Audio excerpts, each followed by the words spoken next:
স্বাগতম সবাইকে। আমরা আমাদের ভিডিও লেকচারের এই পর্যায়ে আমরা ফ্র্যাগমেন্ট লাইফ সাইকেল নিয়ে কথা বলবো। অ্যাক্টিভিটির মতো ফ্র্যাগমেন্টও নিজস্ব লাইফ সাইকেল আছে। আমরা জানি, আমরা পূর্বের লেকচার থেকে জেনেছি যে ফ্র্যাগমেন্টের জন্য একটি হোস্ট প্রয়োজন হয় এবং ফ্র্যাগমেন্ট একা রান হতে পারে না। ফ্র্যাগমেন্ট রান হতে হলে অবশ্যই অ্যাক্টিভিটির উপর অ্যাক্টিভিটিকে হোস্ট করে আমরা ফ্র্যাগমেন্টকে আমাদের অ্যাপে রান করি।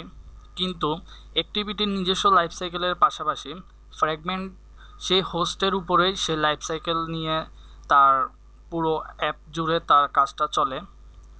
আমরা যদি এখানে দেখি, একটি ফ্র্যাগমেন্ট যখন স্টার্ট হয় তখন প্রথম যে মেথডটা কল হয় বিল্ট ইন, সেটা হচ্ছে অন অ্যাটাচ মেথড। এই অন অ্যাটাচ মেথডের পর অন ক্রিয়েট ভিউ, যেটা আমরা ভিউতে দেখি, তারপর on activity create, on start and on resume. এই 6টা ধাপ খুবই স্পন্টেনিয়াসলি খুব দ্রুত হয় এবং সেটা আমরা আসলে বুঝতে পারি না। এই 6টা ধাপ অতিক্রম করার পরে একটা ফ্র্যাগমেন্ট একটা অ্যাক্টিভিটিতে রানিং অবস্থায় থাকে এবং ইউজারের কাছে সেটা ভিজিবল হয়।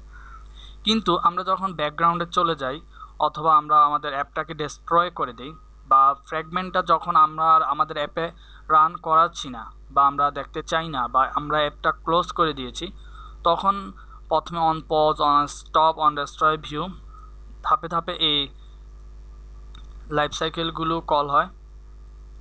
তাহলে আমাদের প্রথমে টপ থেকে ডাউন আসতেছে এবং এই ডেস্ট্রয়ের ক্ষেত্রে হচ্ছে বটম থেকে টপ, এবং শেষ পর্যন্ত অন ডিটাচ মেথডের কলের মাধ্যমে আমাদের ফ্র্যাগমেন্টটার লাইফ সাইকেল শেষ হয় এবং ফ্র্যাগমেন্টটি পুরোপুরি ডেস্ট্রয় হয়ে যায়।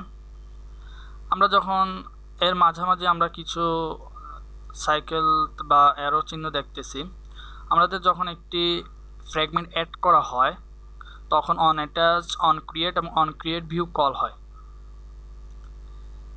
বা আমরা অন অ্যাটাচ থেকে ডাইরেক্ট অন ক্রিয়েট ভিউতেও আসতে পারি।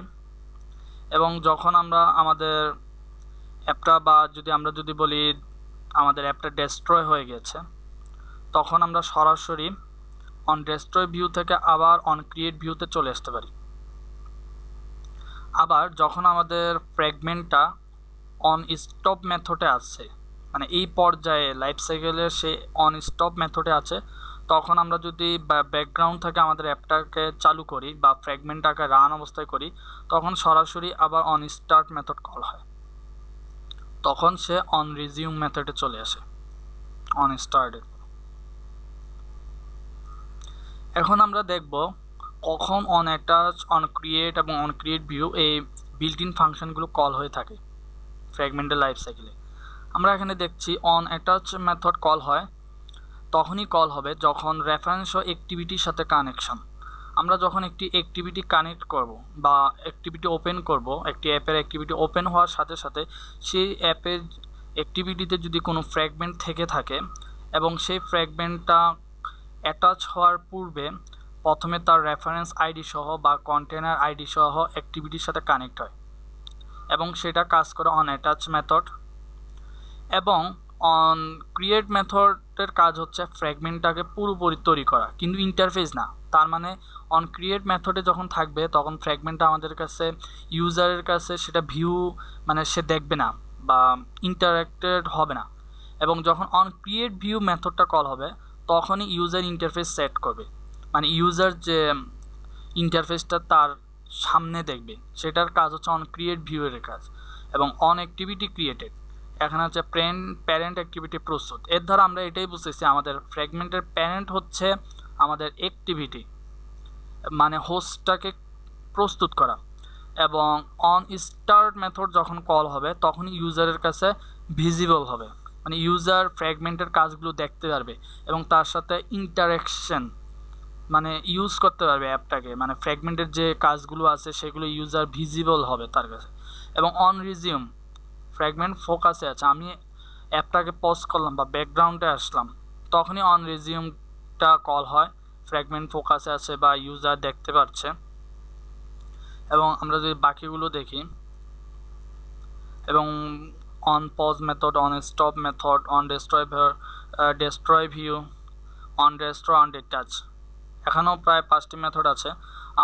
আমরা আমাদের অ্যাপ যদি ব্যাকগ্রাউন্ডে চলে যায়, পুরোপুরি অ্যাপটাকে শেষ করে দেই, বা আমি যদি সাপোজ আমি ব্যাকগ্রাউন্ডে গেলাম, আমি তখন ইউজার ফ্র্যাগমেন্ট ট্যাগ করলো বা ইউজার ব্যাক বাটনে ক্লিক করলো কিন্তু ব্যাক স্ট্যাক বাটন ক্লিক করে নাই, তখনই অন পজ। কিন্তু অন পজ মেথড যখন কল হয়, ফ্র্যাগমেন্ট কিন্তু ডিস্ট্রয় হয়ে যায় নাই, ফ্র্যাগমেন্ট তখনও রানিং অবস্থায় আছে এবং সেটা অবশ্যই মেমোরি থেকে তার নিজস্ব রেফারেন্সের জন্য অবশ্যই কিছু মেমোরি দখল করেছে, কিন্তু পুরোপুরি ধ্বংস হয়ে যায় নাই, শুধু সে পজ মেথডে আছে। এবং যদি ইউজার ব্যাক বাটন বা একদম শেষ করে দিয়ে তখন অন স্টপ মেথড কল হয়, তার মানে হচ্ছে ইউজার ভিজিবিলিটি দেখবেই না, মানে ফ্র্যাগমেন্টের কোনো কাজই দেখা যাচ্ছে না। তারপরে আছে অন ডেস্ট্রয় ভিউ, ফ্র্যাগমেন্টের সকল ভিউ একদম ডেস্ট্রয় হয়ে যায়। তারপরে আছে on destroy method, on detach. তারপর হচ্ছে ফ্র্যাগমেন্টের লাইফ সাইকেল শেষ হয়ে যায়, মানে ফ্র্যাগমেন্টের কোনো কাজ থাকে না।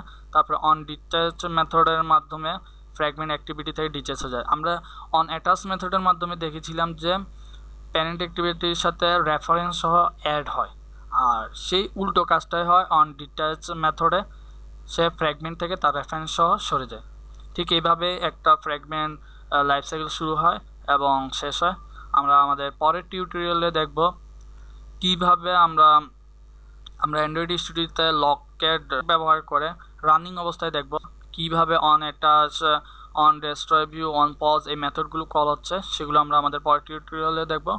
ততক্ষণ পর্যন্ত আপনারা যদি কোনো সমস্যা থেকে থাকে আপনারা কমেন্টে জানাবেন। Thank you.